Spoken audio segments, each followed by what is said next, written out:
देहाती औरत, उससे एक मुल्हिद एथियस्ट ने कहा, आप अम्मा जान मानती हो कि कोई कायनात का निजाम चलाने वाला है? ये मौलवी लोग कहते हैं।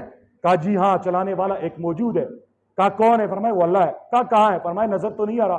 फरमाया कैसे साबित करेगा अल्लाह है? फरमाया ये मेरा जो चरखा है ना, फरमाया कैसे चरखे से कैसे दलील बनाते हो? फरमाया इस तरह, ये चरखा है ना मेरे हाथ में, जब मैं ऐसे हरकत देती हूं ये चलता है, जब मैं छोड़ देती हूँ ये नहीं चलता।